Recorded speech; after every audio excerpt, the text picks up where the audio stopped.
Wow.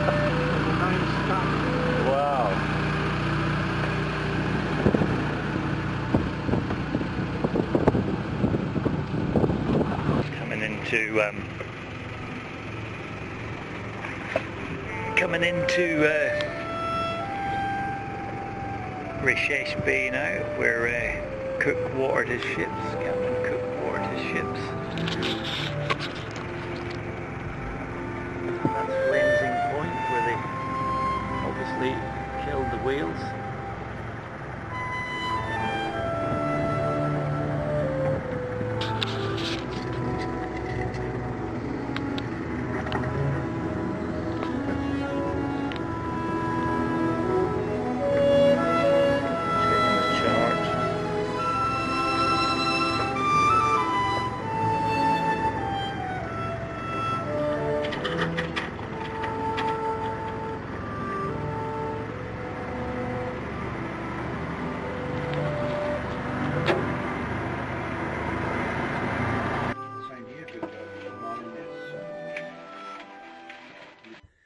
So this is our route from East Coast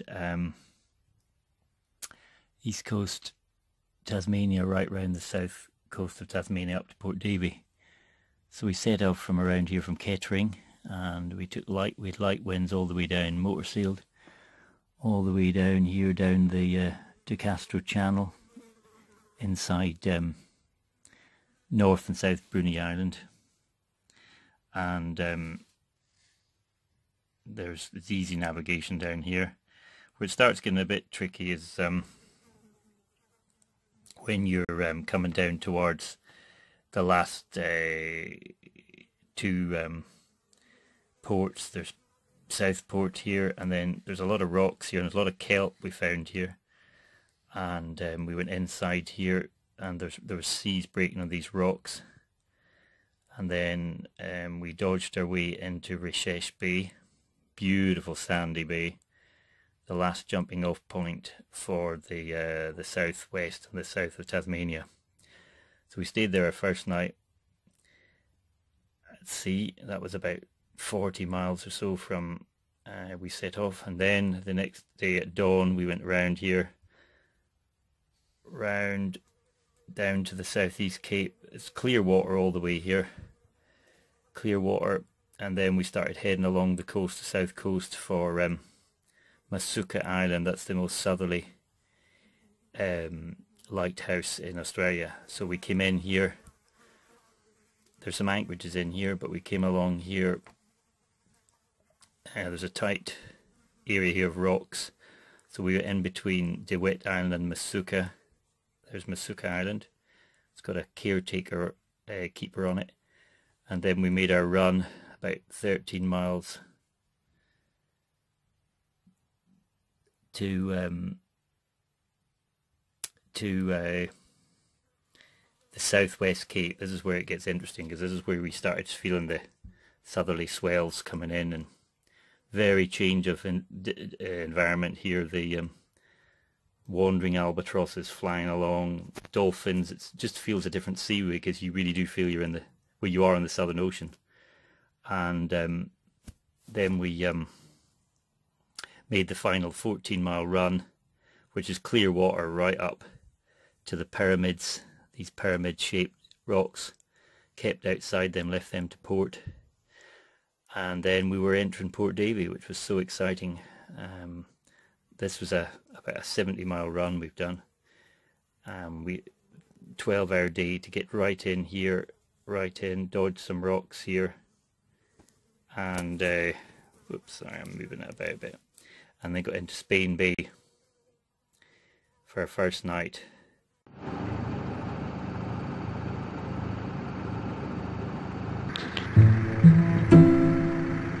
Leaving Voyage Bay, 6 AM in the morning, sunrise.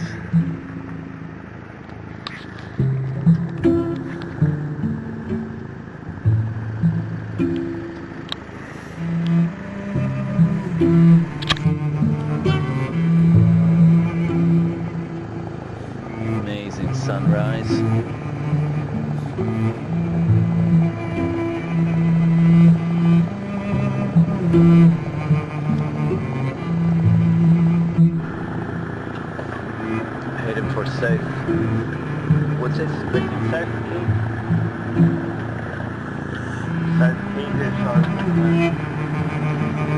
South Peters is two bumps on the way. Yeah.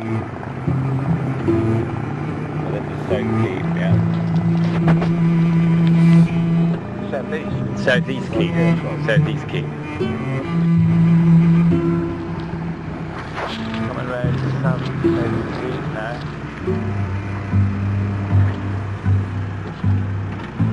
Coming up, water sailing.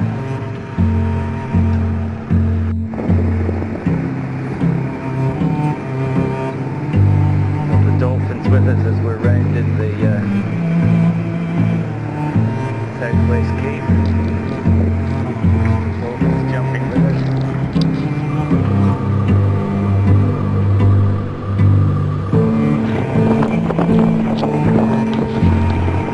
Very special moment. Kelp used to be on the east coast. Yeah. Here we are.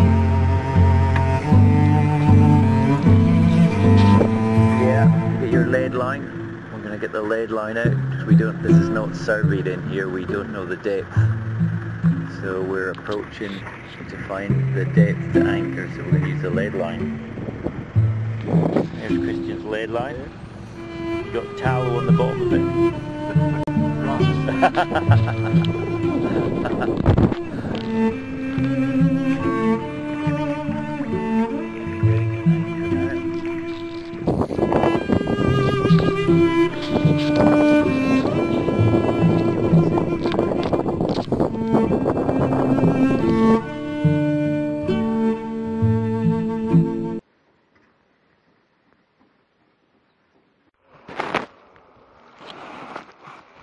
Oh, there we go. So I've just landed at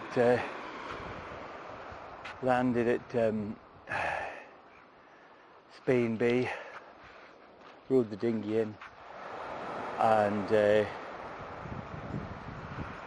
the yacht out of Beatrice, Spain Bay. And I'm going to go up the walking track now across to the ocean side, that's the plan, to explore Stevens Bay, where there's meant to be an Aboriginal midden.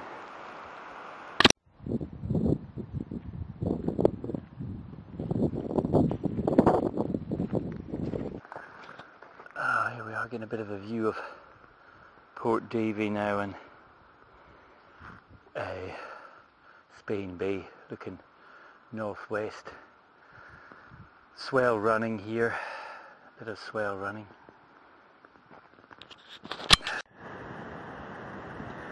Well, I've just walked all along the Stevens Beach, and beautiful walk to look at these original middens here from the Needwunni people, and there's also the Nuni people, and they would come along this coast, fish. I believe they actually even had a form of catamaran. They put canoes together to make a catamaran, and there's been Aboriginal people here for seemingly about 35,000 years, but there's very little to show for it apart from these middens. I was told by one of the few Aboriginals I've met in Tasmania, a guy called Harley, how his people were persecuted, and there was many attempts to try and wipe them out, and they had the great Aboriginal hunt at one stage where they went right across Tasmania in a line of armed men to exterminate the last of the Tasmanian Aboriginals. But Harley told me at the end of our chat with a big smile, he said they didn't get all of us. Some of our mob escaped, he said, and some of his mob went up to the Flinders Island group, and some of their women were taken by the sealers, the white sealers. So there's I've sailed up round Flinders and I've stopped there, and you see some very swarthy looking islanders, and I think they're of Aboriginal descent, the last of the great race that was exterminated by the whites. Looks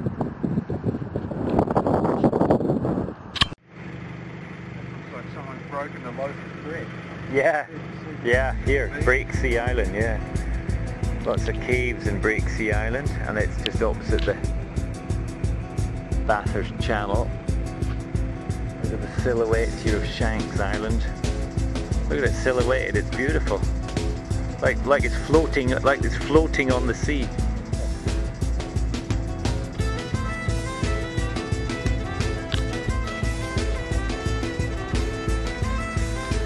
Heading out towards Bathurst Channel now.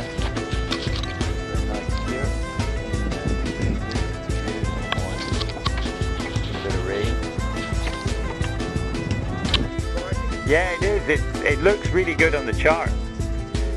Hammond Inlet. We're passing. The holding's not meant to be good, but it's a big inlet there. Yeah, we keep to the start. We leave it to port. We leave it out into port. Yeah, that's Bramble Cove. Yep, that's Bramble Cove. And we're coming up to Waterfall Cove. It's about a mile up there. Yeah.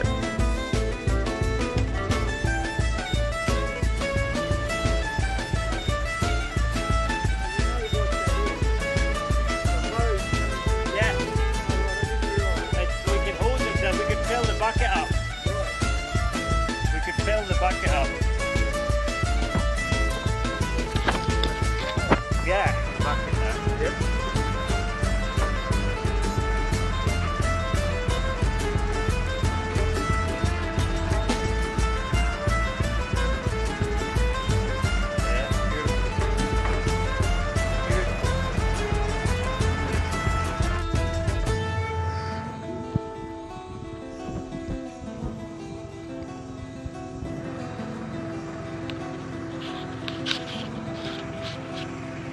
So I suppose schooners must have come up to then if it's called Schooner Cove. Yeah. A yacht there up in another little cove with the mountains.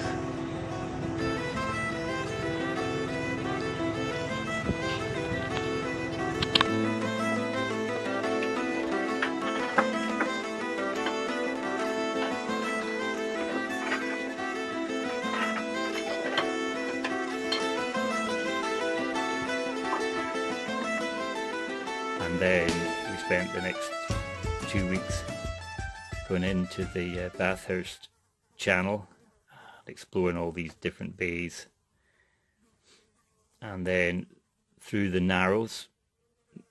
By then the weather was starting to change after about a week, and the weather was starting to get wild. And then we went into it's called Clayton's Corner here, and this is the Bathurst Harbour. It's about 5 miles diameter, and then the wind really came down. We had probably about 50 or 60 knots. They had 75 here at Masuka at one day when we were having about 50 or 60 knocking us over.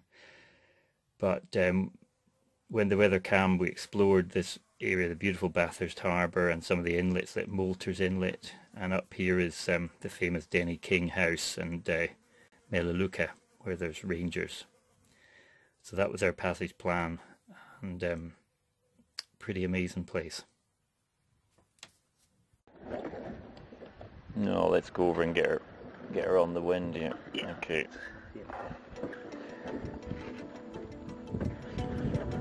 Okay, there we go. So that's Parker just there. I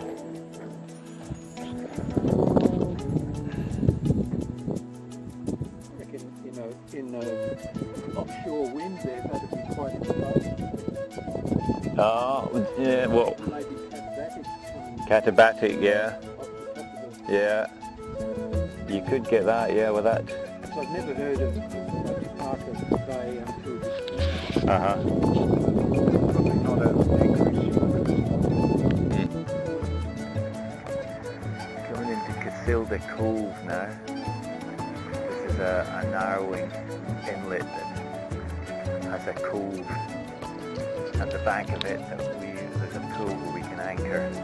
There's a rock here in the middle, I've just checked. We've got to turn in quite tightly to starboard to avoid it.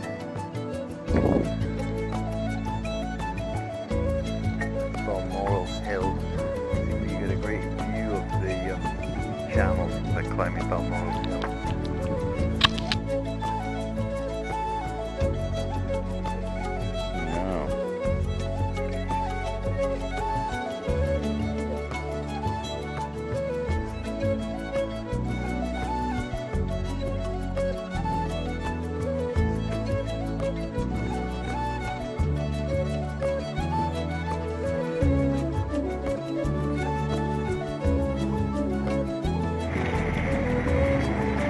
Here we are, motoring up the Bathurst Inlet, the wide part of the Bathurst Channel before it narrows up ahead.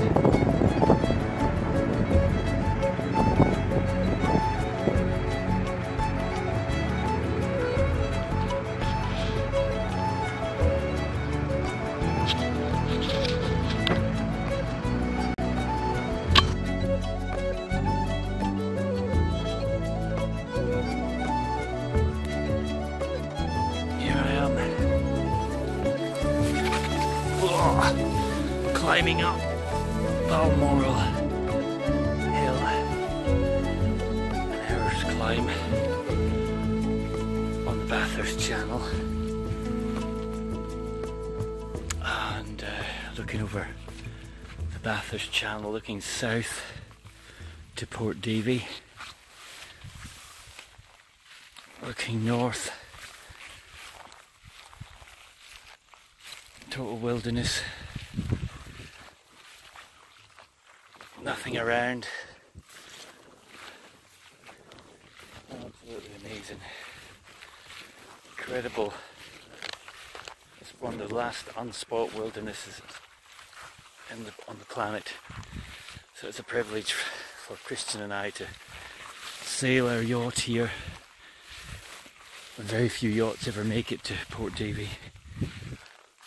So we feel lucky, and Christian's been waiting his whole life to sail to Port Davey, even though he lives on the island of Tasmania, where this beautiful wilderness is located in the very southwest point on the Southern Ocean. This is me looking up the Bathurst Channel now, looking northeast to Bathurst Harbour in the distance. There was a mining settlement here, and a few families over the last century who tried to scrape a living in this wilderness is now designated as a protected area. So it remains unspoiled. Looking northwest. Bit of weather coming. The weather's been good for our trip, our sailing trip down. That was a 2-day trip, and we'll be waiting for good weather, mild westerlies to take us home.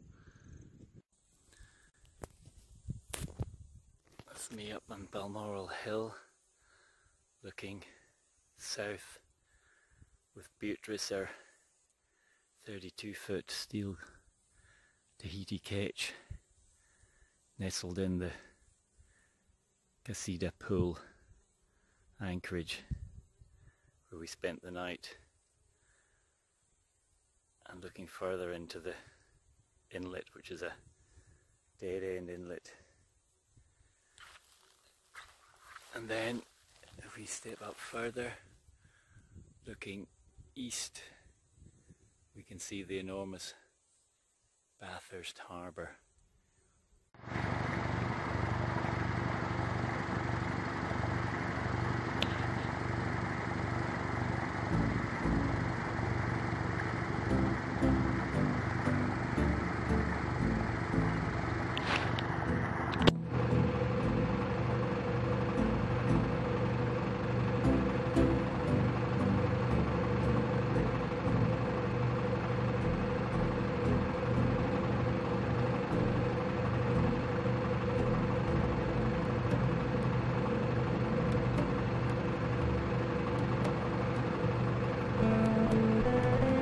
this bay is called Starvation Bay, which is not very, not a good marketing ploy, is it?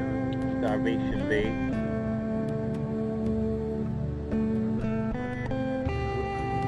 We're going to rename a bay called Ship Pump Out Bay. You think that one will stick? This is Bathurst Harbour opening up now. A large waterway, and there's a river that leads up to the settlement of Melaleuca, where the King family used to mine for... What did they mine for? Tin. They mined for tin. And then there was the Clayton family that came... Did they come after the... Did they come after the Denny King?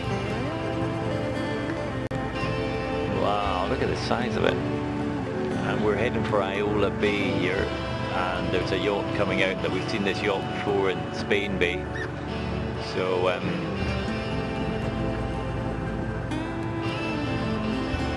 yeah, it's beautiful here.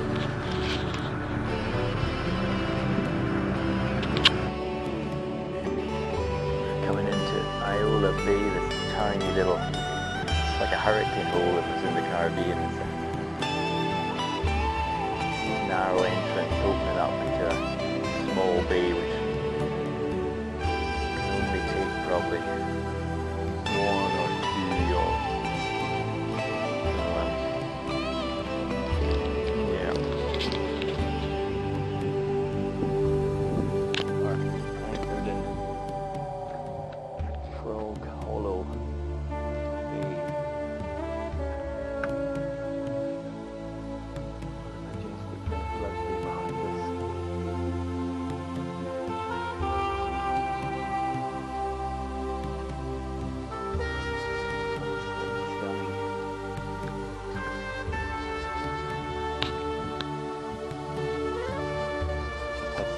Trouble with solenoid and finder. It's not been solenoid, so we've just used a decompressor lever to stop the engine, and it seems to have worked because we don't have an electronic stop. All beautiful. 5 o'clock in the afternoon, halfway up the Bathurst inlet to Bathurst Harbour.